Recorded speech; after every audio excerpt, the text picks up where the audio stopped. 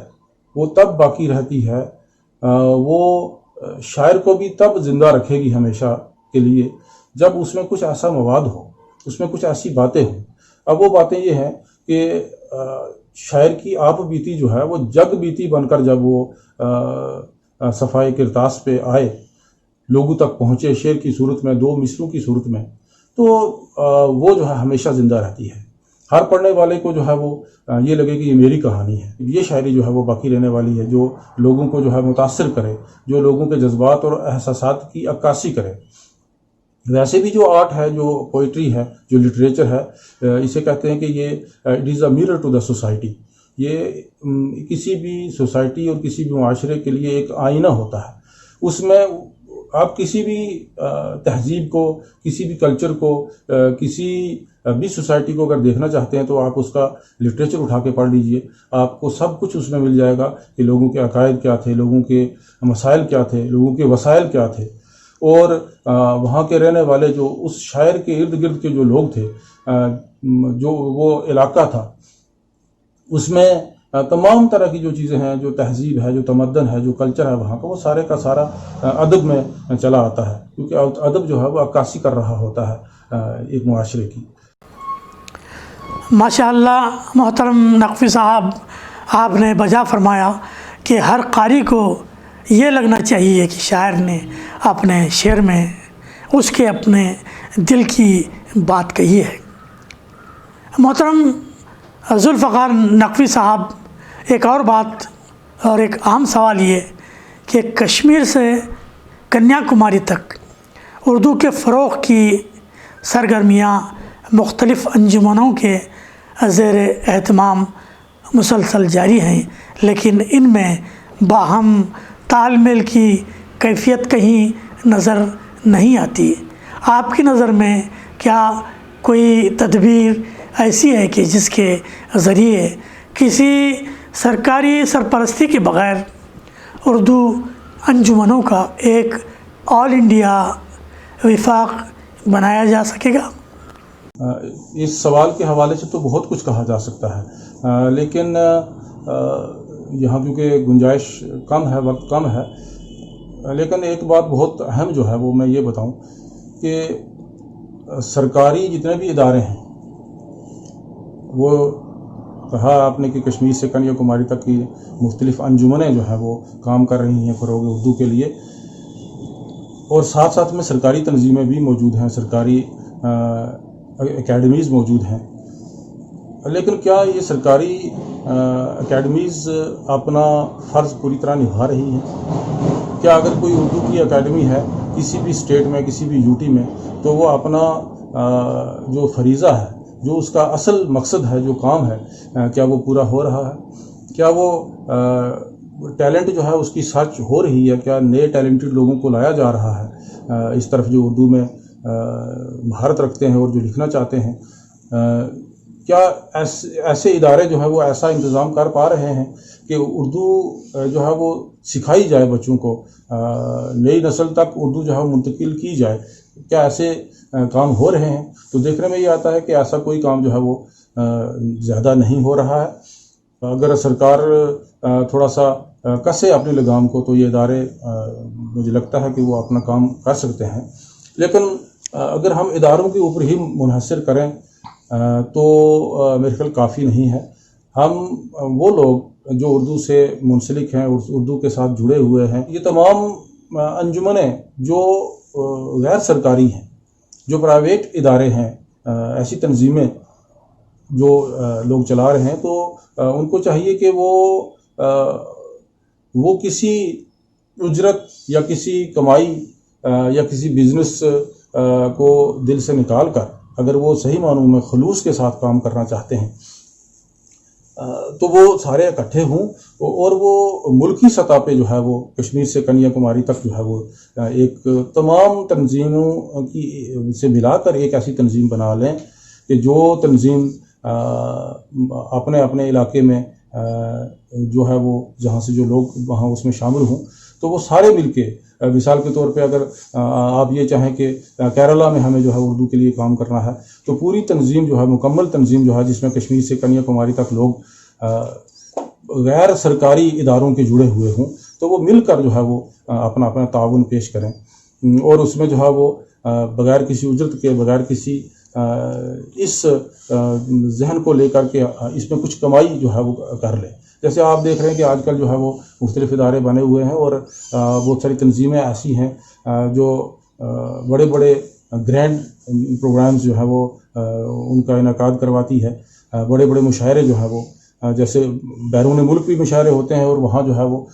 شاعر جو ہے وہ جاتے ہیں اور وہ فیس کے بغیر نہیں جاتے ہیں اور فیس ہی جو ہے ان کا اصل مقصد ہوتا ہے. ماشاء اللہ محترم نقوی صاحب، اس سوال کی اہمیت کو آپ نے خوب محسوس کیا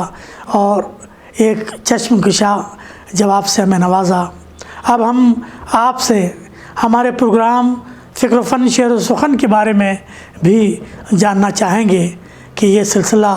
جو ہم نے شروع کر رکھا ہے وہ آپ کو کیسا لگا، یعنی بالفاظ دیگر فکر و فن شعر و سخن پر آپ کے تاثرات کیا ہیں اور اسے مزید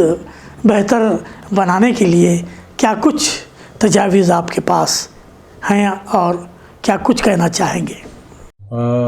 محترم عزیز بلگامی صاحب، آپ کے اس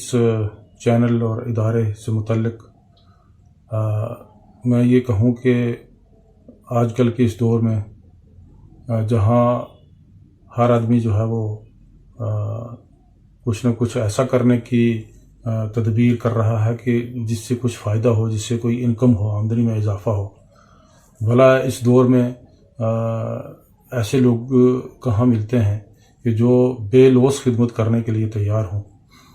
بلکہ جیب سے پیسے خرچ کر کے وہ لوگوں کو پروموٹ کرتے ہوں.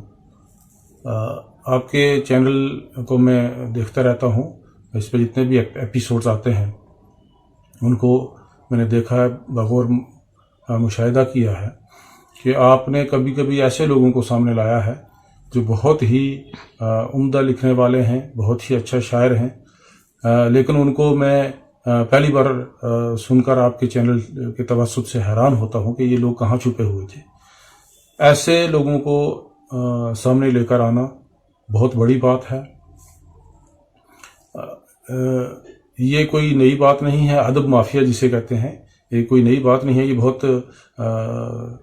بہت پرانی روش ہے. ہر شعبے میں ایسا ہوتا ہے، لیکن ادب کے بیچ میں بھی ایسا آپ دیکھتے چلے آ رہے ہوں گے کہ میرا تو ذاتی یہ مشاہدہ ہے کہ یہاں بس ایک گروہ بندی کا سلسلہ ہے اور اپنے اپنے لوگوں کو جو ہے پروموٹ کیا جاتا ہے. جتنے مدیران ہیں ماں سوائے چند کے، سب کا سب یہی رہتا ہے کہ وہ اپنے خاص حلقے کے لوگوں کو جو ہے وہ پروموٹ کریں، ان کا مواد جو ہے وہ پبلک تک پہنچائیں، یا پھر کچھ کا تو یہ رہتا ہے کہ وہ کچھ کمائیں کسی طریقے سے، انہیں کوئی اشتہار مل جائے، انہیں کچھ ایسی چیزیں مل جائیں جس سے وہ ان کا بزنس چلے. کوئی پروموٹ ہو، جنون شاعر، جنون لکھنے والا، قلم کار کوئی اچھا، وہ پروموٹ ہو یا نہ ہو یہ کسی کو نہیں پرواہ ہوتی ہے. تو ایسے دور میں ادب کی خدمت کرنا بہت اچھی بات ہے. آپ بڑی لگن کے ساتھ، محبت کے ساتھ اور بڑے خلوص کے ساتھ یہ کام کرتے چلے آ رہے ہیں. میں اس کے لیے آپ کو اور آپ کی ٹیم کو مبارکباد پیش کرتا ہوں. جہاں تک اس میں بہتری لانے کی بات آپ نے پوچھی ہے تو اس میں یہ عرض کرتا چلوں، کیونکہ آج کل دور جو ہے وہ بہت ہی ایڈوانسڈ ٹائپ کا دور ہے تکنیکی اعتبار سے. تو میں یہ چاہتا ہوں، میری رائے یہ رہے گی ذاتی طور پہ، اسے آپ قبول کریں یا نہ کریں، کہ آپ جو ہے وہ جیسے آج کل جو ہے سٹریم یارڈ ہے، اس پہ اب آمنے سامنے بیٹھ کے میں یہاں بیٹھا ہوں، آپ وہاں بیٹھے ہیں، ہم آپس میں گفتگو کر سکتے ہیں. جیسے آپ نے دیکھا کہ ہم منتہا فکر پہ بھی اسٹریم یارڈ پہ مشاعرے کرواتے ہیں. تو اسٹریم یارڈ پہ ایک تو یہ ہے کہ اس کی کوالٹی بہت اچھی ہے، اس میں 2-4 لوگ آرام سے بیٹھ کر گفتگو کر سکتے ہیں. ایسا لگتا ہے کہ جیسے ایک ہی جگہ پہ ایک ہی کمرے میں وہ بیٹھے ہیں اور وہ آپس میں گفتگو کر رہے ہیں. تو جو گفتگو آمنے سامنے جو ہے وہ رہ کر، روبرو رہ کر جو اس میں لطف آتا ہے، وہ شاید ایسے اس میں تھوڑی سی کمی رہتی ہے. تو میں یہ گزارش کروں گا، آپ کو رائے دوں گا کہ آپ جو ہے وہ اسٹریم یارڈ کا استعمال کریں، اور جس بھی شاعر، جس قلمکار کو جو ہے وہ اپنے چینل پہ لانا چاہیں، اس کو اسٹریم یارڈ پر لا کر آپ دونوں بیٹھ کر ایک دوسرے کے ساتھ جم کر باتیں کریں، ادب کے حوالے سے، تخلیق کے حوالے سے، اور تمام باتیں آپ شاعری سنیں ان سے، آپ ان سے جو ہے وہ ادب کے حوالے سے جتنے بھی اہم موضوعات ہیں ان پہ گفتگو کریں. تو اس کے لیے اگر آپ کو میری ضرورت محسوس ہو تو میں بھی حاضر ہوں ٹیکنیکلی آپ کو سپورٹ کرنے کے لیے. تو میں مبارکباد پیش کرتا ہوں اس کام کے لیے، اور دعا گوہوں کو جو ہے اللہ مزید توفیقات سے نوازے، اور یہ آپ کام جو ہے وہ اچھے طریقے سے کر رہے ہیں، اور مزید اچھے طریقے سے اور پرفیکٹ طریقے سے کرتے رہیں. بہت بہت شکریہ کہ آپ نے ہمیں اپنی ہمت افزائیوں سے نوازا. نیز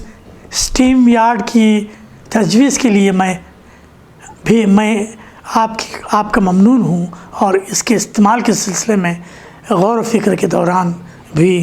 اور اس کے فی الواقع استعمال کے دوران بھی ہم آپ کے تعاون کی یقین دہانی کا شکریہ ادا کرتے ہوئے اس سے بھرپور فائدہ اٹھانے کی کوشش کریں گے انشاءاللہ. اب ہم آپ کے کلام سے بھی مستفید ہونا چاہیں گے. نقوی صاحب کیا کچھ سنانا پسند فرمائیں گے آج؟ آپ کا حکم ہے تو میں چند غزلیں جو ہیں وہ آپ کے سامنے پیش کرتا ہوں. ایک شعر سے شروع کرتا ہوں کہ ناکامیاں بھی کام میرے آئیں اس طرح، ناکامیاں بھی کام میرے آئیں اس طرح، دیتا رہا ہوں ضرب نفی کو نفی سے میں، دیتا رہا ہوں ضرب نفی کو نفی سے میں. اور ایک اور شعر کہ اگانا ایسا کوئی پیڑ تیرے آنگن میں، اگانا ایسا کوئی پیڑ تیرے آنگن میں کہ جس کی شاخ پرندوں کا آشیاں ٹھہرے، کہ جس کی شاخ پرندوں کا آشیاں ٹھہرے. ایک غزل سے 2-4 شعر کہ وقت کے پاس کہاں سارے حوالے ہوں گے، وقت کے پاس کہاں سارے حوالے ہوں گے، زیب قرطاس فقط یاس کے حالے ہوں گے، وقت کے پاس کہاں سارے حوالے ہوں گے، زیب قرطاس فقط یاس کے حالے ہوں گے. اور کھوجتا کیا ہے اندھیروں میں تفاہم کے لیے، کھوجتا کیا ہے اندھیروں میں تفاہم کے دیے، آ چراغوں میں لہو ڈال اجالے ہوں گے، آ چراغوں میں لہو ڈال اجالے ہوں گے. اور ہم تھے خوشبو کے خریدار مگر کیا معلوم، ہم تھے خوشبو کے خریدار مگر کیا معلوم، سرخ پھولوں نے یہاں سانپ بھی پالے ہوں گے، سرخ پھولوں نے یہاں سانپ بھی پالے ہوں گے. اور یہ 2-4 شعر اور آپ سماعت کریں کہ کیسے اچھی لگے یہ چال ہمیں، کیسے اچھی لگے یہ چال ہمیں، رفتیں ان کو اور زوال ہمیں، کیسے اچھی لگے یہ چال ہمیں، رفتیں ان کو اور زوال ہمیں. اور ان سے کہہ دو کہ یہ کمال نہیں، ان سے کہہ دو کہ یہ کمال نہیں، وہ جو کہتے ہیں بے کمال ہمیں، ان سے کہہ دو کہ یہ کمال نہیں، وہ جو کہتے ہیں بے کمال ہمیں. ہم گرے اور گر کے اٹھ بھی گئے، ہم گرے اور گر کے اٹھ بھی گئے، تجھ سے کس نے کہا سنبھال ہمیں. اور حسن کو بھا گئے ہوں عشق و وفا، حسن کو بھا گئے ہوں عشق و وفا، کوئی ایسی بھی دو مثال ہمیں. ایک غزل اور سماعت کریں کہ ہر سر ہے جھکا پیشے بتاں دیکھ رہا ہوں، ہر سر ہے جھکا پیشے بتاں دیکھ رہا ہوں، ایک کرتبے نا کردہ بیاں دیکھ رہا ہوں. اور ہر سمت ہے شعلوں کے چٹخنے کی صدائیں، ہر سمت ہیں شعلوں کے چٹخنے کی صدائیں، ہر سمت ہیں شعلوں کے چٹکنے کی صدائیں، جلتا ہوا ہر ایک مکان دیکھ رہا ہوں، جلتا ہوا ہر ایک مکان دیکھ رہا ہوں۔ اور بدلے میں غموں کے جہاں مل جائے مسرت، بدلے میں غموں کے جہاں مل جائے مسرت، نادان ہوں ایک ایسی دکان دیکھ رہا ہوں، نادان ہوں ایک ایسی دکان دیکھ رہا ہوں۔ اور جل جائیں گے ایک آن میں ایوان تمہارے، جل جائیں گے ایک آن میں ایوان تمہارے، اٹھتا ہوا ہر دل سے دھواں دیکھ رہا ہوں، اٹھتا ہوا ہر دل سے دھواں دیکھ رہا ہوں۔ اور بے خوف اتر جاتا ہے وہ آگ میں یکسر، بے خوف اتر جاتا ہے وہ آگ میں یکسر، میں ہوں کہ ابھی سود و زیاں دیکھ رہا ہوں، میں ہوں کہ ابھی سود و زیاں دیکھ رہا ہوں۔ بے خوف اتر جاتا ہے وہ آگ میں یکسر، میں ہوں کہ ابھی سود و زیاں دیکھ رہا ہوں۔ اور باقی ہے زمانے میں ابھی شمر مزاجی، باقی ہے زمانے میں ابھی شمر مزاجی، سر کتنے سرے نو کے سنا دیکھ رہا ہوں، سر کتنے سرے نو کے سنا دیکھ رہا ہوں۔ اور امید کا تارا بھی سرے وقت چڑھے گا، امید کا تارا بھی سرے وقت چڑھے گا، ہے تیرا شبی نوح کنا دیکھ رہا ہوں، ہے تیرا شبی نوح کنا دیکھ رہا ہوں۔ دل میں پہلے سا وہ ابال کہاں، وہ لڑکپن کے ماہ و سال کہاں، دل میں پہلے سا وہ ابال کہاں، وہ لڑکپن کے ماہ و سال کہاں، خود ابھرتے تھے گوہرے یکتا، خود ابھرتے تھے گوہرے یکتا، اب سخن میں مگر اچھال کہاں، اور لے گیا کذب تیرے چہرے سے، اب وہ رونق کہاں جلال کہاں، حکم سے تیرے انحراف کروں، شہر میں یہ میری مجال کہاں، شہر میں یہ میری مجال کہاں، حکم سے تیرے انحراف کروں، شہر میں یہ میری مجال کہاں۔ اور ناطقوں پر لٹکتے ہیں خنجر،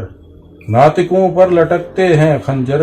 اب لبوں پر کوئی سوال کہاں، اب لبوں پر کوئی سوال کہاں۔ اور تیشائے عزم پاس ہو تو پھر، تیشائے عزم پاس ہو تو پھر، کوہکن کو کوئی زوال کہاں، کوہکن کو کوئی زوال کہاں۔ اور بد مزاجی ہے چار سو پھیلی، بد مزاجی ہے چار سو پھیلی، شہر میں کوئی خوش خصال کہاں، کون لے گا اے ذوالفقار اسے، کون لے گا اے ذوالفقار اسے، لے چلے قلب پائمال کہاں، کون لے گا اے ذوالفقار اسے، لے چلے قلب پائمال کہاں۔ اگانا ایسا کوئی پیڑ تیرے آنگن میں کہ جس کی شاخ پرندوں کا آشیاں ڈھائے، کیا بات ہے، سبحان اللہ۔ کیسی اچھی لگے گی چال، کیسی اچھی لگے گی چال ہمیں، کیسی اچھی لگے گی چال ہمیں، رفتیں ان کو اور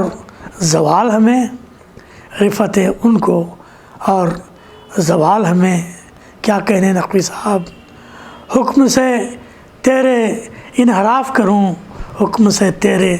انحراف کروں، شہر میں یہ میری مجال کہاں، شہر میں یہ میری مجال کہاں۔ بہت خوب محترم، بہت ہی عمدہ اشعار سے آپ نے نوازا، شکریہ۔ اب آخر میں ایک مؤدبانہ گزارش یہ کہ ہمارے دور کے نومشق و نوجوان قلمکاروں کی رہنمائی کے لیے ایک مؤثر پیغام بھی نوازیں تاکہ ہمارے نوجوانوں کو رہنمائی مل سکے۔ نئے لکھنے والوں کے لیے میرا پیغام یہی ہے جو میں ہر اسٹیج سے، ہر میڈیم کے ذریعے جب بھی مجھے موقع ملتا ہے میں ضرور یہ کہتا ہوں کہ ہمارے نئے لکھنے والے وہ لکھنے میں جلد بازی نہ کریں، وہ پہلے مطالعہ کر لیں، پہلے اساتذہ کو پڑھ لیں، پہلے زبان کے اوپر دسترس حاصل کر لیں، کیونکہ جس زبان میں ہم شاعری کر رہے ہیں اگر وہ ہماری زبان نہیں ہے، اگر ہے بھی تو بھی بہت محنت کی ضرورت ہے، اور اگر ہماری زبان نہ ہو، جیسے بہت سارے لوگ ہیں، مثال کے طور پہ ہمارے ہاں جموں کشمیر کی اگر بات کی جائے، یہاں لوگوں کی زبان جو ہے وہ پہاڑی بھی ہے، گوجری بھی ہے، کشمیری بھی ہے، ڈوگری بھی ہے، اسی طرح کیرلا میں ہے، ہندوستان کے دوسرے کئی شہروں میں مختلف زبانیں بولی جاتی ہیں۔ اہل زبان لکھنؤ والے یا دلی والے کچھ طبقہ ہو سکتا ہے جن کی زبان اردو ہو، لیکن اس میں بھی جو ہے وہ مختلف قسم کے ڈائلیکٹس ہیں۔ جن لوگوں کی اردو زبان نہیں ہے انہیں پہلے زبان جو ہے وہ سیکھ لینی چاہیے، کیونکہ جس زبان میں آپ شاعری کر رہے ہیں اگر وہ زبان جو ہے اس کے اوپر آپ کو عبور حاصل نہیں ہے، آپ کا تلفظ درست نہیں ہے۔ میں نے دیکھا ہے کہ لوگ یہ لکھتے ہیں، اشتہارات مختلف قسم کے ہوتے ہیں، اس میں صدارت جو ہے وہ سین سے لکھ رہے ہوتے ہیں، یعنی صدر کو جو ہے وہ سین سے لکھ رہے ہیں۔ اب دیکھیں اگر ایسے لوگ جو ہے وہ اگر شاعری کریں گے تو بتائیے مجھے کیا شاعری کر لیں گے۔ تو میں ان سے یہی گزارش کرتا ہوں کہ پہلے جو ہے وہ اساتذہ کو پڑھیں، وہ فن شاعری جو ہے وہ سیکھیں۔ شاعری جو ہے وہ ایک بہت ہی مشکل ترین کام ہے۔ اگر آپ یوں کہیں کہ تخلیق میں سب سے بڑی جو چیز ہے وہ پوئٹری ہے، شاعری ہے، اور یہ شاعری کوئی آسان بات نہیں ہے جسے ہم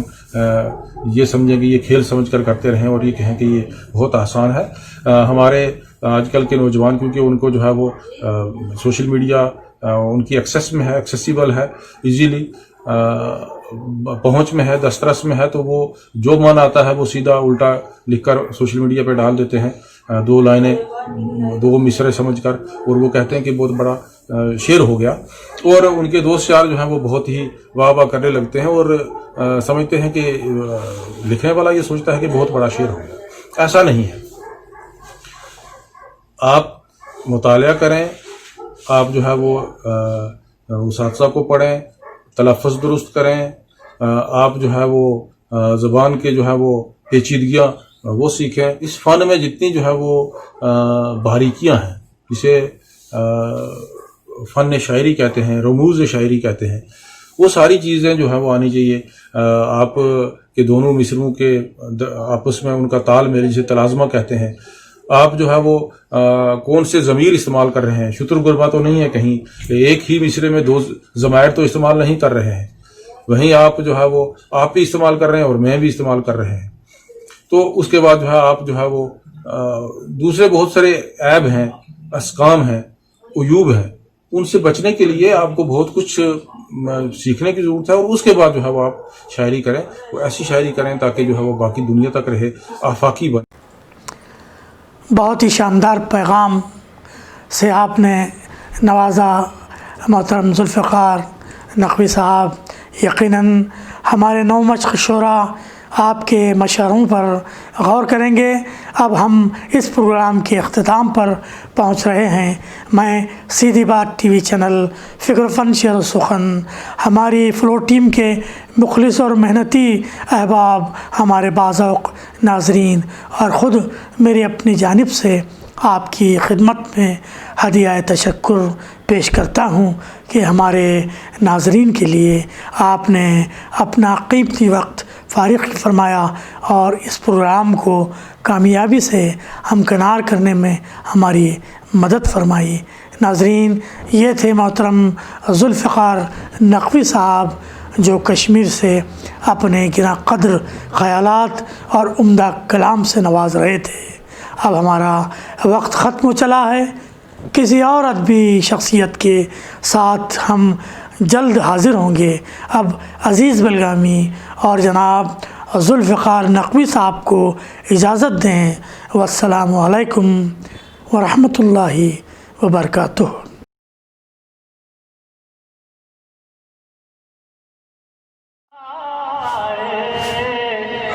میرے مصطفیٰ آئے، دعوت و ہدایت کی ایک حسین شفق لے کر، میرے مصطفیٰ